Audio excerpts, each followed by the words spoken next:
ವಿಜಯಪುರ. ವಿಜಯಪುರ ಸಮೀಪದ ದೊಡ್ಡಕುರುರಹಳ್ಳಿ ಮತ್ತು ಕೊನಗಿನಬೆಲೆ ಗ್ರಾಮದಲ್ಲಿ ಹಳೇ ವಿದ್ಯಾರ್ಥಿಗಳು ಗುರುಪೂರ್ಣಿಮೆ ಅಂಗವಾಗಿ ಸರ್ಕಾರಿ ಶಾಲೆಯಲ್ಲಿ ಕಾರ್ಯನಿರ್ವಹಿಸಿದ ನಿವೃತ್ತಿ ಶಿಕ್ಷಕರು ಹಾಗೂ ಹಾಲಿ ಶಿಕ್ಷಕರಿಗೆ ಗುರುವಂದನಾ ಕಾರ್ಯಕ್ರಮ ಆಯೋಜಿಸಲಾಗಿತ್ತು. ದೇವನಹಳ್ಳಿ ಕ್ಷೇತ್ರ ಶಿಕ್ಷಣಾಧಿಕಾರಿ ಲಲಿತಮ್ಮ ಮಾತನಾಡಿ, ಗುರುನ ಮಹತ್ವವನ್ನು ಅರಿತುಕೊಂಡು ನಾವೆಲ್ಲರೂ ಅವರ ಮಾರ್ಗದರ್ಶನದಲ್ಲಿ ಸಾಗಬೇಕು. ಅಜ್ಞಾನದ ಕತ್ತಲಿನಿಂದ ಜ್ಞಾನದ ಬೆಳಕಿಗೆ ನಡೆಯುವ ಗುರುವಾಗುತ್ತಾರೆ. ಗುರುಗಳಿಂದ ಕಲಿತ ವಿದ್ಯಾರ್ಥಿಗಳು ಅತ್ಯುನ್ನತ ಹುದ್ದೆಗಳಲ್ಲಿದ್ದಾರೆ. ಅಂತಹ ವಿದ್ಯಾರ್ಥಿಗಳು ಇರುವುದು ಅವರ ಉದ್ದೇಶಗಳನ್ನು ನೆನೆಸುವತಂಹ ಕಾರ್ಯವನ್ನು ನಾವೆಲ್ಲರೂ ಮಾಡಬೇಕಾಗಿದೆ ಎಂದರು.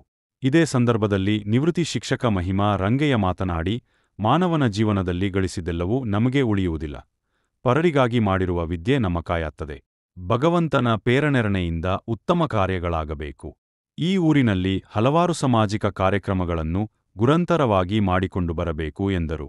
ಕಾರ್ಯಕ್ರಮದಲ್ಲಿ ನಿವೃತ್ತ ಶಿಕ್ಷಕ ಎಸ್ ಗೋವಿಂದರಾವ್ ಮಾತನಾಡಿ, ಈ ಶಾಲೆಯಲ್ಲಿ 7 ವರ್ಷ ಕಾರ್ಯನಿರ್ವಹಿಸಿದ್ದು ಹಳೆ ವಿದ್ಯಾರ್ಥಿಗಳು ನನ್ನನ್ನು ಗುರುತಿಸಿ ಸನ್ಮಾನ ಮಾಡಿರುವುದು ಸಂತೋಷ ವಿಷಯ. ಈಗಿನ ಕಾಲದಲ್ಲಿ ಶಿಕ್ಷಕರು ಎಂದರೆ ವಿದ್ಯಾರ್ಥಿಗಳಿಗೆ ಭಯವಿಲ್ಲ, ಭಕ್ತಿಯಿಲ್ಲ. ಇಂದು ಶಿಕ್ಷಕ ಸೇವೆ ಮಾಡಿರುವುದಕ್ಕೆ ಸಾರ್ಥಕವಾಗಿದೆ ಎಂದರು.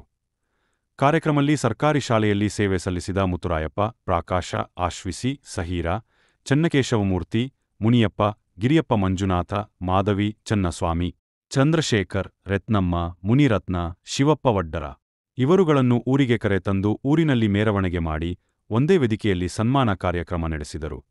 ಗ್ರಾಮದ ಹಳೆ ವಿದ್ಯಾರ್ಥಿಗಳು, ಊರಿನ ಗ್ರಾಮಸ್ಥರು ಹಾಜರಿದ್ದರು.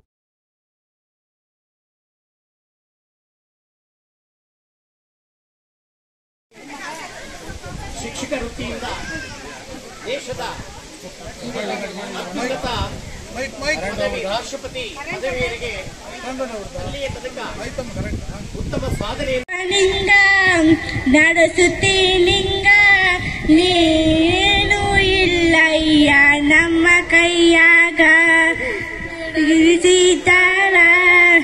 ಉರಳಿಸಿದಾಳ. ಬಹಳಷ್ಟು ಉತ್ತಮವಾಗಿರ್ತಕ್ಕ ಒಂದೊಂದು ಕಾರ್ಯಕ್ರಮವನ್ನು ಮಾಡಬೇಕಾಗಿ ಎಲ್ಲರೂ ಕೂಡ ಮನಸ್ಸು ಮಾಡಿ ಕಾರ್ಯಕ್ರಮಕ್ಕೆ ಎಲ್ಲರೂ ಕೂಡ ಸಿದ್ಧರಾಗಿದ್ದಾರೆ. ಈ ಕಾರ್ಯಕ್ರಮ ಬಹಳಷ್ಟು ನಾವು ಮೆರವಣಿಗೆಯಲ್ಲಿ ಕರ್ಕೊಂಡು ಬರಬೇಕಾದ್ರೆ ಆಗುತ್ತೆ. ಅಂತಹ ಅತ್ಯುತ್ತಮವಾಗಿರ್ತಕ್ಕಂಥ ಸೇವೆಯನ್ನು ಸಲ್ಲಿಸಿ ಎಲ್ರಿಗೂ ಕೂಡ ಮಾರ್ಗದರ್ಶಕರಾಗಿರ್ತಕ್ಕಂಥ ಅತ್ಯುತ್ತಮ ಶಿಕ್ಷಕರು ಇವತ್ತು ಈ ವೇದಿಕೆಯನ್ನು ಅಲಂಕರಿಸಿದ್ದಾರೆ.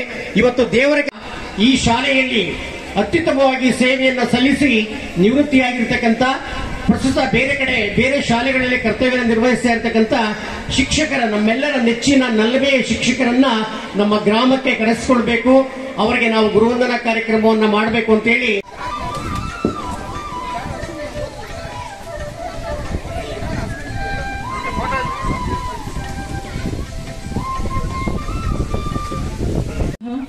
ಸರ್ವೇ ಸಂತು ನಿರಾಮಯ ಸರ್ವೇ ಭದ್ರಾಣಿ ಪಶ್ಯಂತು ಮಾ ಕಶ್ಚಿತ್ ದುಃಖ ಭಾವವೇ.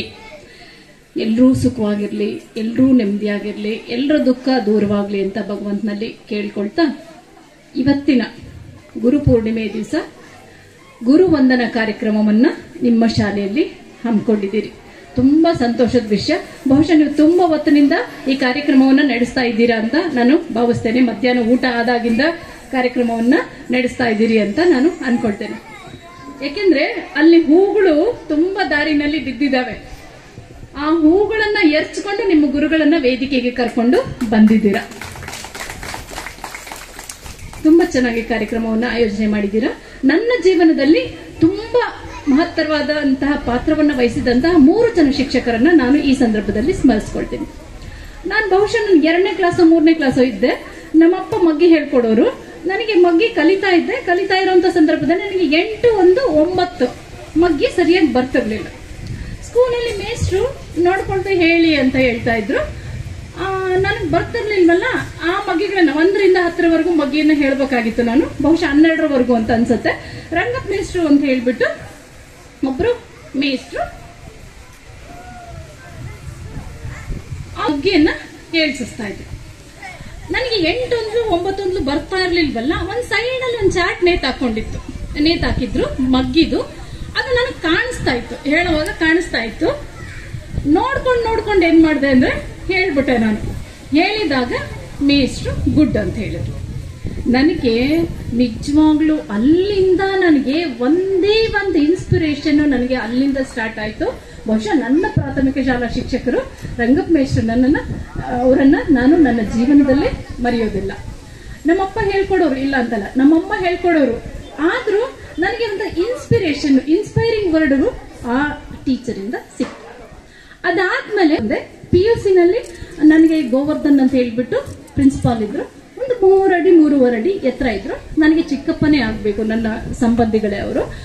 ಅವರು ಮನೆಗೆ ಬಂದ್ರೆ ನಾವು ಅವರನ್ನ ದೂರದಿಂದ ಕೂಡ ನೋಡ್ಲಿಕ್ಕೆ ಎದುರುಗಡೆ ನಿಂತ್ಕೊಳ್ತಿರ್ಲಿಲ್ಲ, ಅಷ್ಟು ಸ್ಟ್ರಿಕ್ಟ್. MSc ಆಮೇಲೆ PU ಬೋರ್ಡ್ ಅಲ್ಲಿ JOC ಡೈರೆಕ್ಟರ್ ಆಗಿ ರಿಟೈರ್ಡ್ ಆದ್ರು.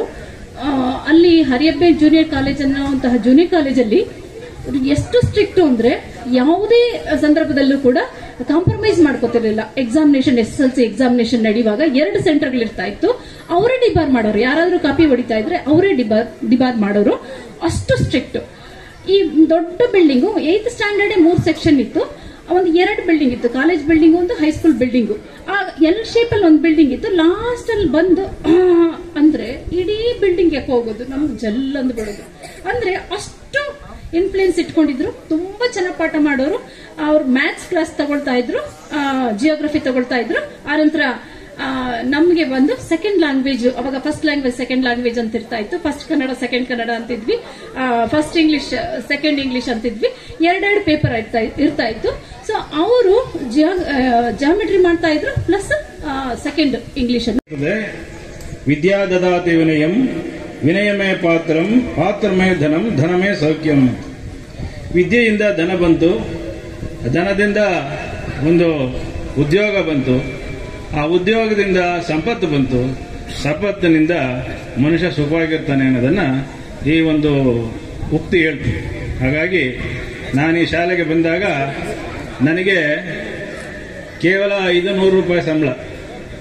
ಇವತ್ತು ನೀವು ಒಬ್ಬ ಬೇಕರಿಗೆ ಹೋದ್ರೆ ಒಂದು ಮಗುಗೆ ತಗೋಬೇಕು ಅಂತಂದ್ರೆ 500 ರೂಪಾಯಿಗೆ ಏನು ಬರೋಲ್ಲ. 500 ರೂಪಾಯಿ ಒಂದು 5 ನಿಮಿಷದಲ್ಲಿ ಖರ್ಚು ಮಾಡ್ತೀನಿ. ಆದರೆ ನಾನು ನನ್ನ ಒಂದು ಸಂಸಾರವನ್ನು 500 ರೂಪಾಯಿಯಲ್ಲಿ ಆಗ ಮಾಡಬೇಕು, ಜೀವನ ಹೇಗೆ ನಡೆಸಬೇಕು ಅನ್ನೋದು ಬಹಳ ಕಷ್ಟದ ಸಂದರ್ಭ. ಅಂತಹ ಒಂದು ಸಂದರ್ಭದಲ್ಲಿ ನಾನು ನಮ್ಮ ವಿದ್ಯಾರ್ಥಿಗಳಿಗೆ, ನಮ್ಮ ಶಾಲೆಗೆ ಬರ್ತಕ್ಕಂಥ ಎಲ್ಲ ವಿದ್ಯಾರ್ಥಿಗಳು ಬಡತನ ರೇಖೆಗಿಂತ ಕೆಳಗಿರ್ತಕ್ಕಂಥವರು, ಅವರಲ್ಲಿ ಪ್ರೈವೇಟ್ ಸ್ಕೂಲ್ ಹೋಗ್ತಕ್ಕಂಥ ಶಕ್ತಿ ಇಲ್ಲ.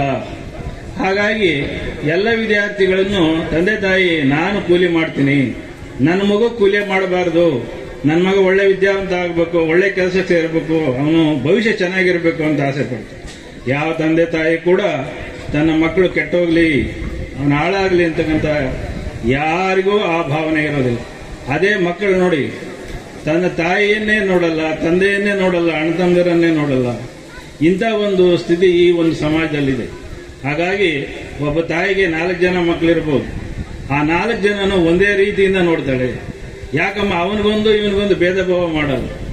ಅದೇ ಆ ತಾಯಿಯನ್ನು ಕೇಳಿದಾಗ, ಅಮ್ಮ ನನಗಿರೋದು 2 ಕಣ್ಣು, ಈ ಕಣ್ಣಿಗೆ ನೋವಾದರೂ ಒಂದೇ, ಈ ಕಣ್ಣಿಗೆ ನೋವಾದರೂ ಒಂದೇ, ಆದ್ರಿಂದ ಆ ಮಕ್ಕಳೆಲ್ಲ ನನಗೆ 2 ಕಣ್ಣುಗಳಿದ್ದಾಗೆ ಅಂತೇಳಿ ತಾಯಿ ತಾನು ಉಪವಾಸ ಇದ್ದು ಹೊಟ್ಟೆ ಕಟ್ಟಿ ತನ್ನ ಮಕ್ಕಳಿಗೆ ಆಹಾರ ಕೊಟ್ಟು ಅವರನ್ನು ಬೆಳೆಸ್ತಾರೆ.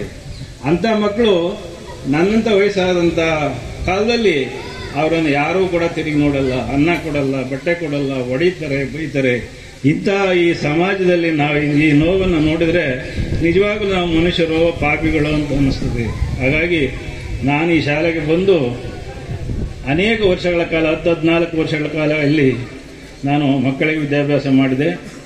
ಆ ವಿದ್ಯಾಭ್ಯಾಸ ಮಾಡೋ ಸಂದರ್ಭದಲ್ಲಿ ಎಲ್ಲ ತಂದೆ ತಾಯಿ ಬಂದು ಹೇಳೋರು, ಸರ್ ನನ್ನ ಮಕ್ಕಳನ್ನು ನೀವು ಎಷ್ಟಾದ್ರೂ ಹೊಡೀರಿ, ಅವನು ವಿದ್ಯೆ ಬರಬೇಕು ಅಂತ ಹೇಳೋರು.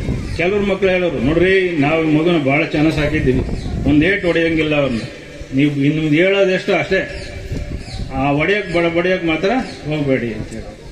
ಹೇಗೆ ಈಗ ನಾವು ಹೊಡಿಬೇಕಾ ಇಲ್ಲ ಹಾಗೆ ಅವ್ರಿಗೆ ಪಾಠ ಹೇಳ್ಬೇಕಾ ಅನ್ನೋದು ಈ ದ್ವಂದ್ವ ಆಗಲ್ಲ. ಹಾಗಾಗಿ ಯಾವ ಶಿಕ್ಷಕರು ಕೂಡ ತನ್ನ ಶಿಷ್ಯರು ಅಥವಾ ಅವ್ರ ಮೇಲೆ ಯಾವ ದ್ವೇಷನೂ ಇಲ್ಲ, ಅವ್ರ ನಮ್ಮ ಶತ್ರುಗಳು ಅಲ್ಲ.